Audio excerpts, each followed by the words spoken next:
मैं चाहती हूँ उसके आगे स्ट्राइक कर दूँ, रोक लूँ उसे। वो आपसे फ़ोन पे एक बार बात करना चाहती है। और मैं ना करना चाहूँ तो?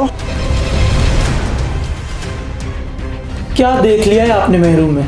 कम तालीम याफ्ता, पुराने ख्यालात, औरत को पढ़ाई से रोक कर घर बिठाने वाला मर्द। अगर उसे जाहिल समझे तो औरत जाहिल ना हुई, वो मर्द खुद जाहिल। आप उससे कई गुना ज़्यादा अच्छी हैं। वो आपको डिज़र्व ही नहीं करता। मुझे गैरों की बात पे यकीन नहीं, मेरा दिल ही दुश्मन की हिमायत कर बैठा है।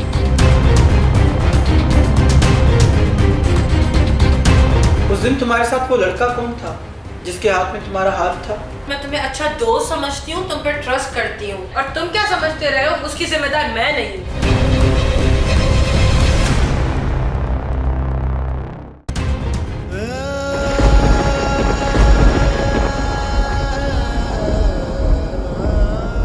मोहब्बत की मारी मेरी बात गौर से सुन। 25 साल पहले किसी ने तेरे बाप के प्यार को भी ऐसे ठुकराया था। मैं चीखा था, चिल्लाया था, गिड़गिड़ाया था। मैं समझता था मोहब्बत दिमाग की पैदावार होती है, लेकिन यहाँ दर्द हुआ था मुझे, यहाँ पे दर्द हुआ था। रोज आईने के सामने खड़ा होकर मैं खुद को समझाया करता था कि मंसूर साहब वो शख्स मर गया है। 3 दिन में उसके लिए रोता रहा, और उस शख्स को जब जब मैं सामने पाता था ऐसे महसूस करता था जैसे वो है ही नहीं। अगर वो कहीं खड़ा हो और मुझे वहां से गुजरना हो तो मैं उसको रूह समझकर गुजर जाता था। क्या वो वापस नहीं आ सकता अब्बा? मैंने उसके सामने तुम्हारी मोहब्बत की भीख मांगी थी मेहरू, फिर माफ कीजिए कहकर चलता बना है वो। अब्बा जी बेटा, किसी से सिफारिश करवाए ना मेरी। कोई तो होगा जिसकी बात वो बिल्कुल भी न टालता हो, कोई तो होगा जिसकी हर बात पे वो लब्बैक कहता होगा। कोई एजेंट ही ढूंढे जो मोहब्बत की रिश्वत लेता हो। मोहब्बत की सीट पैसों पे नहीं मिलती बेटा, ना ही आज तक कोई ऐसा एजेंट आया है जो रिश्वत लेकर कहे ये लीजिए आपका महबूब, ये सिर्फ आपसे मोहब्बत करेगा। अब्बा, उसने मुझे छोड़ने की कोई वजह बताई? मोहब्बत में छोड़ने वाले वजह कहाँ बताते हैं बेटा, वो तो सिर्फ बहाने बताते हैं। बहाना अच्छा बताया या बुरा? क्या फर्क पड़ता है कि बहाना अच्छा बताया उसने या बुरा? दोनों सूरतों में छोड़ा ही है उसने। फर्क पड़ता है अब्बा। अगर बहाना बुरा बनाया है तो सोचूंगी कि उसने बिना मेहनत किए छोड़ा है, अच्छा बहाना बनाने की मशक्कत तक ना की उसने।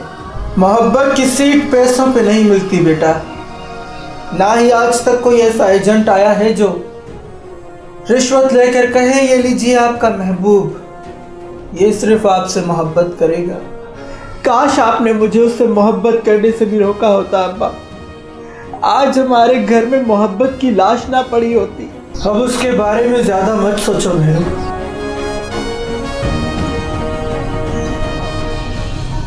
हमारे खानदान में आज तक किसी ने अपनी मंगेतर नहीं छोड़ी। लोग थूकेंगे तुम पर, यह इज्जत नहीं है बेटा। और फिर मेहरू जैसी लड़की तुम्हें कहीं नहीं मिलेगी। अम्मी, मेरी बात आप लोगों को समझ क्यों नहीं आ रही? क्योंकि तुम्हारी बात मेरी समझ से बाहर है। अम्मी, मैं मेहरू जैसी लड़की से शादी नहीं कर सकता। मेरे ख्वाब बड़े हैं और मैं अपनी लेवल जैसी लड़की से शादी करूंगा। शादी हमेशा उससे करो जो तुमसे प्यार करे, जान लुटाएगी वो तुम पर। मेरी और उसकी सोच में ज़मीन आसमान का फ़र्क है। वो दिल के फैसले मानती है, मैं दिमाग के। वो मोहब्बत को ही हर चीज़ मानती है, जबकि मैं मोहब्बत से ज़्यादा अच्छे लाइफ स्टाइल को मानता हूँ। करियर, पैसा, बड़ी गाड़ी, घर उसकी समझ से बाहर है। मैं बाहर रहता हूँ और लोगों की ज़िंदगी देखता हूँ और सोचता हूँ कि काश एक दिन मेरे पास भी ये सब कुछ हो। बेटा, हम तुम्हें आगे बढ़ने से नहीं रोक रहे। मैं बस चाहती हूँ कि तुम मेहरू से शादी करो। वो लाखों करोड़ों में एक है, उस जैसी लड़की नहीं मिलेगी तुम्हें। अम्मी, वो अच्छी है लेकिन मुझे नहीं पसंद। मैं पढ़ाई पूरी करने के बाद ही कोई फैसला करूँगा, और वो यकीनन मेहरू नहीं होगी। एक बात बता दूँ मैं तुम्हें, अगर कोई आपको तहज्जुद में मांगे और आप उसे मैसर ना हो तो आपको भी वो कभी मैसर नहीं होगा जिसे आप चाहते हैं। अम्मी, एक बात बताएं, आप दुकान पर कपड़े लेने जाएं, आपको एक कपड़ा पसंद नहीं है, लेकिन दुकानदार जिद करे कि आप ये कपड़ा ले लें, ये बहुत अच्छा है, तो क्या आप इस डर से वो कपड़ा ले लेंगी कि दुकानदार की बददुआ न लग जाए? नहीं, हम सबको यह हक है कि हम जिस चीज़ को पसंद ना करते हों उसे मना कर दें। किसी चीज़ को छोड़ना और किसी की मोहब्बत को ठुकराना दो अलग अलग चीज़ें हैं। अरे मेहरू की मोहब्बत तो उस बच्चे की तरह है जिसे माँ बाप ने तकलीफ़ें उठा उठा कर बड़ा किया हो और उससे हज़ारों उम्मीदें जोड़ रखी हों और आखिर में खुदा उसे जवानी में मार दे। वो जो दर्द माँ बाप का होता है ना, जो पूरी ज़िंदगी वो उस दर्द से नहीं निकल पाते, वो मेहरू की मोहब्बत का दर्द है। मैं तो कहता हूँ कोई अच्छा लड़का ढूंढ के उसकी शादी करवा दे, सेट हो जाएगी। अभी फारिग बैठी हुई है तो इसलिए सारा दिन यही सोचती रहती है। मैं कैसे समझाऊं फरहाद तुम्हें कि हमारे रिश्तों में फ़र्क आ जाएंगे? मैं मंसूर भाई को क्या मुंह दिखाऊंगी बेटा? तो क्या आपकी रिश्तेदारियां निभाने के लिए मैं 12वीं पास कज़न से शादी कर लूं? अम्मी मुझे बड़े शहर जाना है, वहाँ सेटल होना है। अपने लेवल की लड़की से शादी करूँगा तो वो मुझे सपोर्ट करेगी, ना कि घर बैठे बैठे रोटियाँ तोड़ेगी और मुझसे चुपकी रहेगी। इसमें मेरा क्या कसूर कि आप लोगों ने बचपन में ही तय कर दिया कि फरहाद मेहरू से शादी करेगा? वो मुझे नहीं है पसंद, मुझे नहीं करनी उससे शादी। और आप लोगों ने रट लगाई हुई है, मेहरू से शादी कर लो, मेहरू से शादी कर लो। व्हाट द हेल मॉम, नहीं करनी मुझे शादी, दैट्स इट।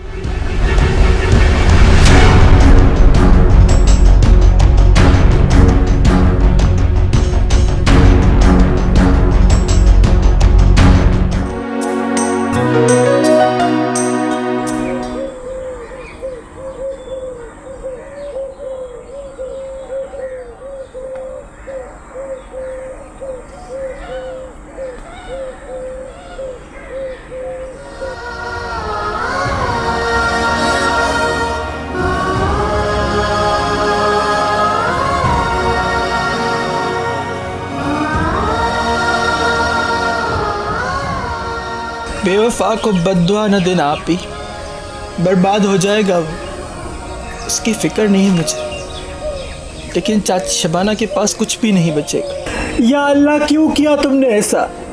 मुझसे आखिर ऐसा कौन सा गुनाह हो गया था? मैंने एक शख्स ही तो मांगा था तुमसे, तुम वो भी नहीं दे पाए। मैं मर जाऊंगी, मैं जिंदा नहीं बचूंगी। ये दर्द मेरी बर्दाश्त से बाहर है। मुझे बुला ले अपने पास, मुझे जिंदा नहीं रहना, मैं मर जाना चाहती हूँ।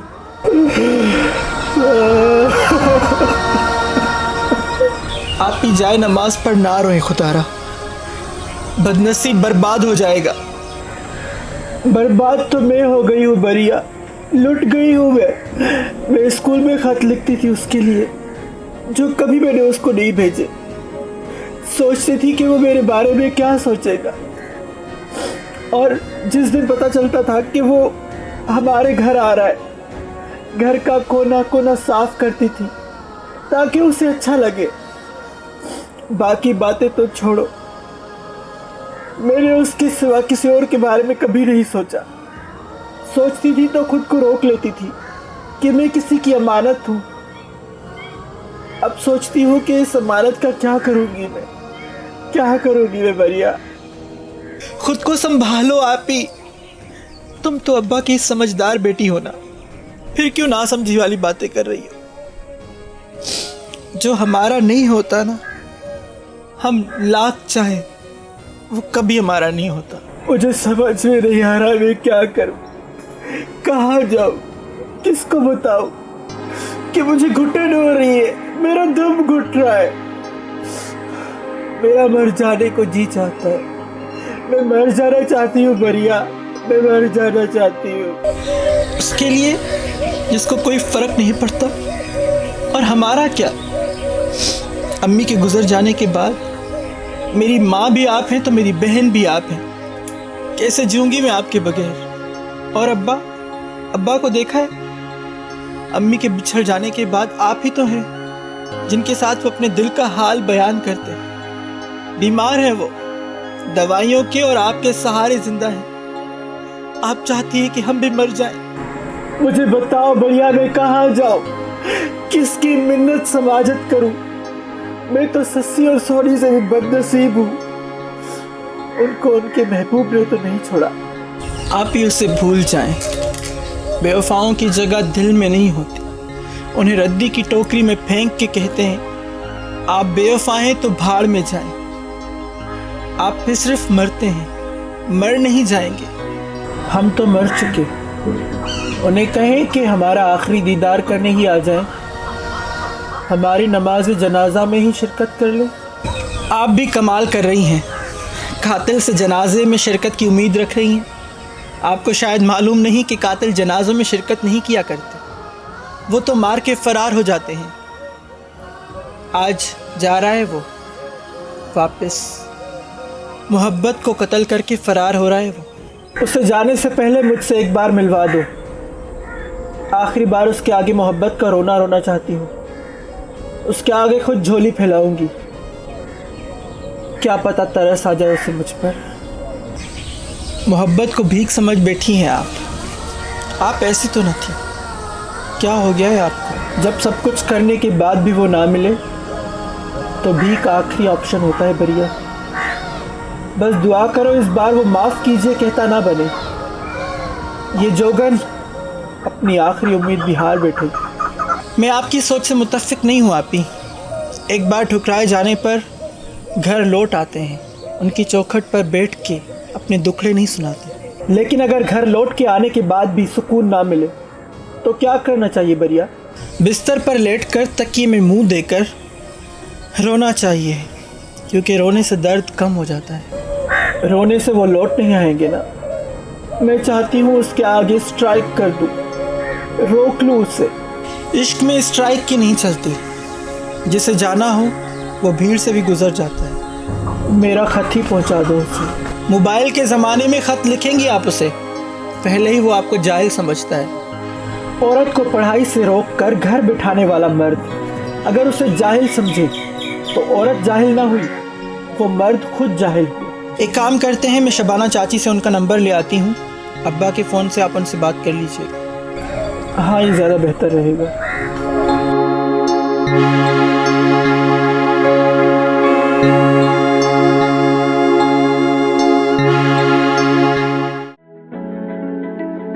अस्सलाम वालेकुम फ़रहाद भाई। वालेकुम सलाम। कैसी हो बरिया? जिनके घर मैयत पड़ी हो वो कैसे हो सकते हैं? मैयत? कौन मर गया? चाचा ठीक तो हैं?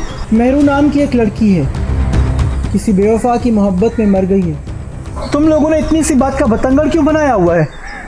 मोहब्बत छोटी बात कहाँ होती है फ़रहाद भाई। आप तो माशाल्लाह इतने पढ़े लिखे हैं। मैं समझती थी कि आप समझते होंगे इस बात को, पर आप तो शायद नकल करके पास होते जा रहे हैं। तुम छोटी हो और छोटी ही रहो तो अच्छा है, एक तमीज़ के दायरे में। उम्र में छोटी ज़रूर हूँ, लेकिन रिश्ते में बड़ी हूँ। जिस कमबख्त की मोहब्बत को ठुकराया है आपने, उसकी बहन हूँ मैं। क्यों आई हो? वो आपसे फ़ोन पे एक बार बात करना चाहती है। और मैं ना करना चाहूँ तो? मर तो गई है वो, लेकिन वो चाहती है कि आप उसकी नमाज जनाजा में शिरकत करें। ये क्या लगा रखा है, मौत नमाज जनाजा? अल्लाह अल्लाह करो और घर जाके खुश रहो, और कोई अच्छा सा लड़का देख के मेहरू की शादी करवा दो। इद्दत में बैठी औरत की शादी नहीं होती फ़रहाद भाई। नंबर लिखो।